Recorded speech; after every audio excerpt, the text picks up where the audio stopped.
ಇವತ್ತು ನಾವು tiger ಕಪ್ದು 12th ಎಡಿಷನ್ನ ಆಚರಿಸ್ತಾ ಇದ್ದೀವಿ. ಇವತ್ತು ವಿಚಾರ ಏನು ಅಂತಂದರೆ, ನಾವು ಫಾರೆಸ್ಟ್ ವಾಚರ್ಸ್ ಅಥವಾ ಫುಟ್ ಸೋಲ್ಜರ್ಸ್ ಅವ್ರಿಗೆ ಸನ್ಮಾನಿಸಿದ್ದೀವಿ. ಹಾಗೇ ಕ್ರಿಕೆಟ್ ಅಂತ ಒಂದು ಸ್ಪರ್ಧೆ. ಸೊ ನಾವು ಪ್ರಕೃತಿ ಮತ್ತು ಕ್ರಿಕೆಟ್ ಇದೆರಡೂ ಒಂದು ಒಟ್ಟಿಗೆಗೂಡಿಸಿ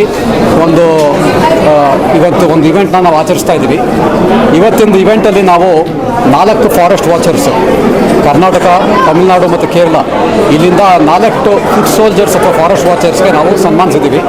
ಅದಲ್ಲದೆ 2 ಆನೆ ಸೇವೆ ಮಾಡಿದವರು, ಒಬ್ಬರು ಕರ್ನಾಟಕದವರು ಮತ್ತು ಒಬ್ಬರು ಕೇರಳದವರು, ಇವರೆಲ್ಲರಿಗೂ ಸನ್ಮಾನ ಪಟ್ಟು, ಹಾಗೆ ಇವತ್ತು ಕ್ರಿಕೆಟ್ ಸ್ಪರ್ಧೆಯಲ್ಲಿ ಅಂಡರ್ 12, ಅಂಡರ್ 14 ಮತ್ತು ಅಂಡರ್ 16 3 ಟೀಮ್ಗಳು ರನ್ನರ್ಸ್ ಅಪ್ ಮತ್ತು ವಿನ್ನರ್ಸು, ಇವರಿಗೆಲ್ಲ ನಾವು ಅವಾರ್ಡ್ ಸೆರೆಮನಿಲಿ ನಾವು ಸನ್ಮಾನಿಸಿದ್ದೀವಿ. ನಮಸ್ಕಾರ, ನನ್ನ ಹೆಸರು ಜೋಸೆಫ್ ಹೂವರ್ ಅಂದ್ಬಿಟ್ಟು. ನಮ್ಮ ಸಂಸ್ಥೆ ಬಂದ್ಬಿಟ್ಟು ಕ್ರಿಕೆಟರ್ಸ್ ಫಾರ್ ಕನ್ಸರ್ವೇಷನ್.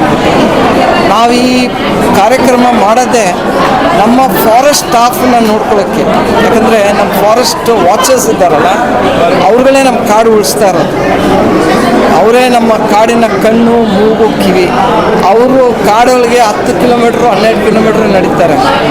ಸೊ ಅವ್ರಿಗೆ ಸರ್ಕಾರದಿಂದ ಅವ್ರಿಗೇನು ಅನುಕೂಲ ಇಲ್ಲ. ಅವ್ರ ಜಾಗ, ಉಳ್ಕೊಳ್ಳೋಕೆ ಜಾಗ, ನೀವು ಹೋದ್ರೆ ಆಂಟಿಬಯೋಟಿಕ್ ಕ್ಯಾಂಪ್ ಅಂದರೆ ಮಳೆ ಬಂದರೆ ನೀರು ಸುರಿತಿರುತ್ತೆ, ಅವ್ರಿಗೆ ಊಟ ಕೊಡೋಲ್ಲ, ಕರೆಕ್ಟಾಗಿ ರೇಷನ್ ಕೊಡೋಲ್ಲ. ಸೊ ಇದೆಲ್ಲ ನೋಡ್ಬಿಟ್ಟು ಐ ಸೆಡ್ ನಾವೆಲ್ಲ ಸೇರಿ ಒಂದು ಮಾಡೋಣ, ನಮ್ಮ ಕಡೆಯಿಂದ ಪ್ರಯತ್ನ ಮಾಡೋಣ, ಸ್ಪಾನ್ಸರ್ಸ್ನ ಹಿಡಿಯೋಣ, ಕ್ರಿಕೆಟರ್ಸ್ ಮಾತಾಡೋಣ ಮಾಡಿ ಏನೋ ಒಂದು ಅಟ್ಲೀಸ್ಟ್ 1 ಲಕ್ಷ ಕೊಡ್ತಾಯಿದ್ದೀವಿ ವರ್ಷಕ್ಕೆ. ಎವ್ರಿ ಇಯರ್ 12ನೇ ವರ್ಷ ಮಾಡ್ತಿದ್ದೀವಿ. ಸ್ಪಾನ್ಸರ್ಸಿಂದ ತೊಗೊಂಡು ಅಮೌಂಟು ಸೈಕಲಲ್ಲಿ ಕೊಟ್ಟು ಎಲ್ಲ ಬಂದು ಮಾಡಿಕೊಡ್ತಿದ್ದಾರೆ. ಸೊ ನಾವು ಮಾಡ್ತಿರೋದು ಜಸ್ಟ್ ಟು ಎನ್ಶ್ಯೂರ್ ನಮ್ಮ ಫಾರೆಸ್ಟ್ ಸ್ಟಾಫ್ ಚೆನ್ನಾಗಿರಲಿ ಅಂತ. ಯಾಕಂದರೆ ಅವ್ರಿಗೆ ಎಷ್ಟು ನೆಗ್ಲೆಕ್ಟ್ ಮಾಡ್ತಾರಂದರೆ, ನೀವು ಅಲ್ಲೆಲ್ಲ ಹೋಗಿ ನೋಡಿಬಿಟ್ರೆ ಜಾಗ ಎಂಥ ಕಂಡೀಷನಲ್ಲಿ ಇದ್ದಾರೆ, ಹೇಗೆ ಕಾಡೋಗಿ ನಡೀತಾರೆ. ಅವ್ರಿಗೆ ಕೆಲವು ಟೈಮ್ ಶೂ ಇರೋಲ್ಲ, ಕ್ಯಾಬ್ಸ್ ಕೊಡೋಲ್ಲ. ಸೊ ಅಂಥ ಜನ ನಮಗೆ ರಕ್ಷಣೆ ಮಾಡ್ತಿದ್ದಾರೆ. ನಾವೆಲ್ಲ ಬೆಂಗಳೂರಾಗಿ ಕೂತಿದ್ದೀವಿ, ಅವ್ರು ನಮ್ಗೆ ರಕ್ಷಣೆ ಮಾಡ್ತಿದ್ದಾರೆ. ಇದು ನಮ್ಮ ಇದರಿಂದ 1% ನಾವು ಮಾಡ್ತಿರೋದು. ಸೊ ನಮಗೆಲ್ಲ ಇದು ಒಂದು ಆಪರ್ಚುನಿಟಿ. ಥ್ಯಾಂಕ್ ಯು ಅಂತ ಹೇಳಬೇಕು. ಯಾಕಂದರೆ ಅವರಿಲ್ಲ ಅಂದರೆ ಕಾಡಿಲ್ಲ, ಕಾಡಿಲ್ಲ ಅಂದರೆ ನೀರಿಲ್ಲ, ನೀರಿಲ್ಲ ಅಂದರೆ ಊಟ ಇಲ್ಲ, ಊಟ ಇಲ್ಲ ಅಂದರೆ ನಾವು ಇಲ್ಲ. ಸೊ ಆ ಥರ ಸಿಚುವೇಶನ್ ಬಂದಿದೆ. ಎಸ್ಪೆಷಲಿ ಈಗ ಎಕ್ಸ್ಟ್ರೀಮ್ ಕ್ಲೈಮೇಟ್ ಇವೆಂಟ್ಸ್ ಆಗಿದ್ದರಿಂದ ಬರ ಇದೆ, ಒಂದು ಕಡೆ ಜಾಸ್ತಿ ಮಳೆ ಇದೆ, ರೈತರು ಪರದಾಡ್ತಿದ್ದಾರೆ. ಸೊ ಇದೆಲ್ಲ ಉಳಿಸ್ಬೇಕು, ಜನ ಚೆನ್ನಾಗಿರ್ಬೇಕಂದ್ರೆ ನಮ್ಮ ಕಾಡು ಫಾರೆಸ್ಟ್ ಸ್ಟಾಫ್ ಅಂತ ಹೇಳಬೇಕು. ಯಾವತ್ತೂ ನಾವು ಅವ್ರಿಗೆ ಗ್ರ್ಯಾಟಿಟ್ಯೂಡಾಗಿ ಹೇಳಬೇಕು. ಯಾಕಂದರೆ ನಾನು ಓಡಾಡಿದ್ದೀನಿ ಕಾಡೊಳಗೆ, ನಾನು ನೋಡಿದ್ದೀನಿ ಎಂತೆಂಥ ಕೆಲಸಗಳು ಆಗ್ತಾಯಿದೆ, ಈಗ ಅವ್ರನ್ನ ನೋಡ್ತಾರೆ. ಅದು ಪರವಾಗಿ ನಾನು ಹೇಳಬೇಕಂದ್ರೆ ನಾನು ಹಾರ್ಟ್ ಫೇಲ್ಟ್ ಥ್ಯಾಂಕ್ಸ್ ಅಂತೀನಿ ನಮ್ಮ ಫ್ರಂಟ್ ಲೈನ್ ಸ್ಟಾಫ್ಗೆ ಮಾತ್ರ. ನಮ್ಮ ಫುಟ್ ಸೋಲ್ಜರ್ಸ್ ಅಂತಾರೆ, ಅವರೇ ವಾಕ್ ಮಾಡೋದು ಹೇಳಿದ್ನೆಲ್ಲ 10 kilometre 12 kilometre ನಡೀತಾರೆ.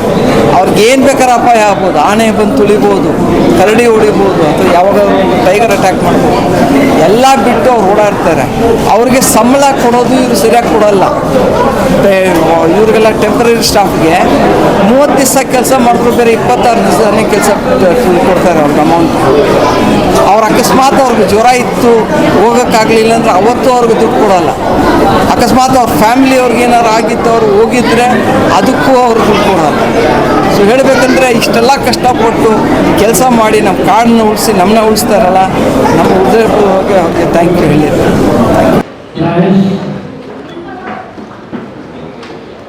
Young cricketers and forest staff and ladies and gentlemen.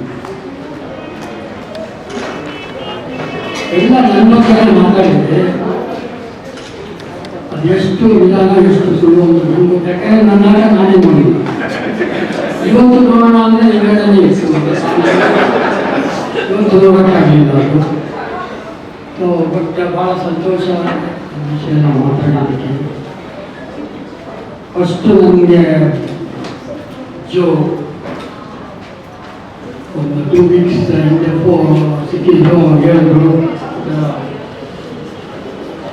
Function ಇಟ್ಕೊಂಡಿದ್ದೀವಿ. ಅವ್ರು ಯಾವಾಗ ಚೀಫ್ ಅಂತಲೇ ಕರೀತಾರೆ, ನಾವು ಗೊತ್ತಿಲ್ಲ ಯಾಕೆ. But I love that chief.